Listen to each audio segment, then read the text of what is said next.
Alright, what's going on everyone? Mr. Rage22 finally coming at you guys with another video. I know I have been away for quite a while, and unfortunately I'm still going to be away for quite a while because I'm dealing with some personal things in my life right now. A couple weeks ago I was actually at my lowest point and going through some very bad family matters, but doing a little bit better now. And unfortunately, again, I also lost my Google One subscription, which was able that was how I was able to make more videos for my storage, because I used my Google One so I could upload my videos to my Google account with the storage thing, but I couldn't pay for it this month, and until I could pay for it again, I'm not gonna be able to make much videos. So yeah, this is going to be my final video for a little while, and if you want to unsubscribe, I totally understand, but for all of these subscribers that I have gained, I just wanted to say thank you guys so much. You are the reason why I continue to do what I do, and I thank you so much for your support and you subscribing to my channel. But in today's video, we are going to be talking about the Seagate game drive. I believe that's what it is called. Seagate game drive. I'm not sure if I'm pronouncing that correctly, but basically this little hard drive right here. So I purchased this hard drive for my Xbox about 3 weeks ago.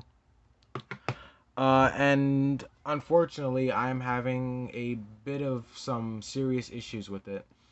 And in this video, I will basically be explaining all the issues that I have had, and also why you should not purchase this hard drive, why it is not worth the money. And unfortunately, I was really hoping this hard drive would really, be good, because I did pay quite a lot of money for it. I paid over $100 for it because I also had to pay for shipping as well.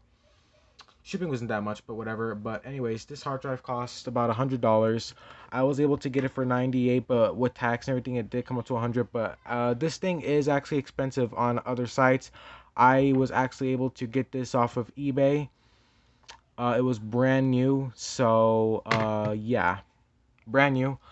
But anyways, let me just start to explain the issues that I have had with this thing.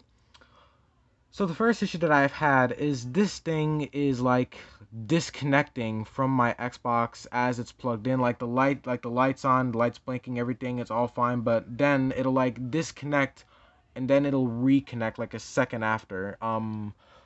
Basically I'll be playing a game off of this thing, and then like my game will like freeze. It'll return to like the home screen, as you can see right here, and it'll say the game drive or whatever was disconnected, reconnected to play again. So yeah, that's one issue that I have had, and yes, this is happening often. It's not just like even when I'm playing a game, like, it'll happen when I'm playing a game, but it'll even happen when I'm not playing a game. Like, I could just be sitting here doing nothing, and, like, my Xbox will give a notification saying, external HDD ready, meaning that it disconnected again. So that's one issue that I've had. The second issue that I've had is extremely long load times.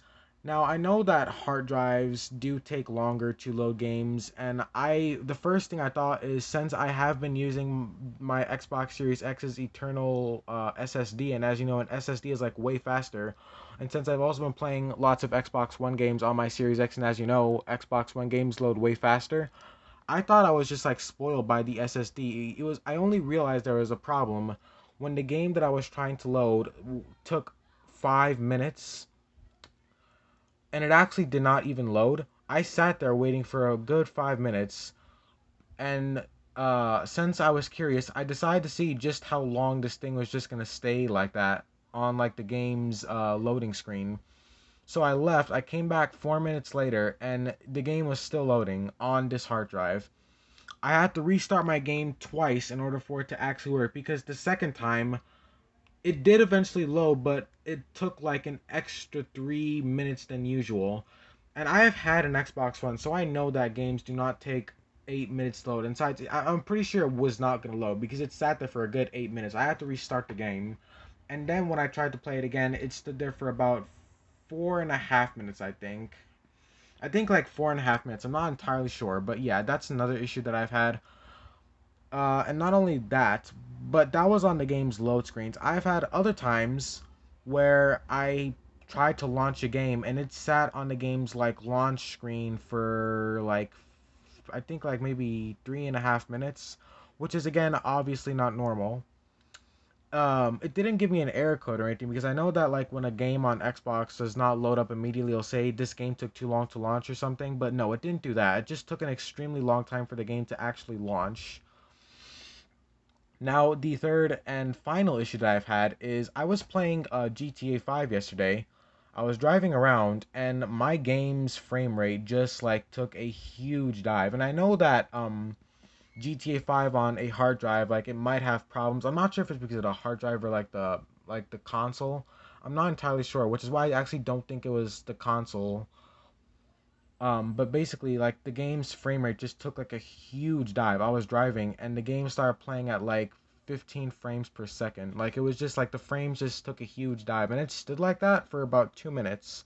The frame rate was just terrible. I was about to restart the game, and then the frame rate started getting back up to normal frames. But that's the third issue I have. And one more issue that I forgot is this thing gets extremely hot. And the bad part is this thing does not even have a cooling system to like cool it down. I know that some external hard drives and external SSDs have like a cooling fan inside them to cool them off if they're getting too hot. This thing does not have that. And not only that, but this thing gets hot very, very, very quickly. Like I could be playing a game on this thing for about 5 minutes and this thing will already be like hot, like burning hot to the touch. So yeah, guys, I would really not recommend you buy this thing. This thing, it fucking sucks, okay? I have had headaches that lasted longer than this hard drive. I'm really losing my last nerve to cope with this thing. I really don't want to install all the games back onto my Xbox Series X's eternal SSD, because first of all, that's going to take a while, and second, I have a lot of Xbox Series X games on there, because when I brought this thing, I had the idea that I could put all my Xbox One games on here, and I could download like all my Series X games with my on my console's eternal SSD until I was able to get an external SSD to go with my external HDD. But yeah, this thing right here, this Seagate game drive, it sucks. Okay, this thing sucks, and I don't want to hear any of you Xbox fanboys saying I got lucky and it's good. I just got really unlucky because I got it from, no. That's not the thing, because I've looked on forums and people are saying that these hard drives actually have a huge fail rate. Like Seagate, they do have a very bad fail rate for their products, especially their external hard drives. They didn't say anything about Xbox hard drives, but they did say it was for like the ones that go for PCs and stuff. But I don't really think it matters because I myself am now experiencing issues. And also, if you look up how to fix an external HDD not being detected, that really tells you something, because that just means that more people are also having the same issues that I am. I mean, I'm not sure if they're entirely the same issues, but yeah, guys, I would not recommend you buy this thing. And let me tell you something else. You may think that maybe it's bad because it was only $100, but here's the thing. When you buy something, like when you buy a product that's cheaper than the actual product, like when you buy like a downgraded version of that product that's not as much money, you take a big risk doing that, because just because something is cheaper, that doesn't mean that it's going to actually work as good. I mean, that's why it's cheap in the first place. So I would not recommend you guys buy this thing. Just spend the $200 and buy an external SSD instead of getting this shit, because this thing is already experiencing issues and I've only had it for a little while. I mean, I started experiencing most of these issues like only a couple days after I brought it. So it's been 3 weeks, but yeah, guys, I would not recommend you buying this thing at all. Huge waste of money. But yeah, guys, thank you so very much for watching. I really appreciate it. I am working on a new series where I will be reviewing some products and telling you if you should buy them or not. As you know, I already made one on T-Mobile. That video is extremely controversial because people are dickheads in the comment section. And yeah, guys, don't be assholes in this comment section as well, please, because like this is just me experiencing this issue. If you have, like, let me tell you something. If you have this exact hard drive that I am showing you right now and telling you how bad it is, and if it's working fine for you, that's good. I'm actually happy for you. So don't be a dickhead in the comment section, okay? But I'm just saying, I think it's better if you just buy a better hard drive or a better SSD, because this one has been giving me a lot of issues. So yeah, guys, thank you so very much for watching. I really hope you enjoyed the video. Be sure to like, share, comment, and subscribe. As soon as I get back on my feet, I've got a bunch of new videos coming. So yeah, guys, just stay tuned. But anyways, this is Mr. Rage 22 signing off. Bye-bye, guys, and thanks for watching. Take care.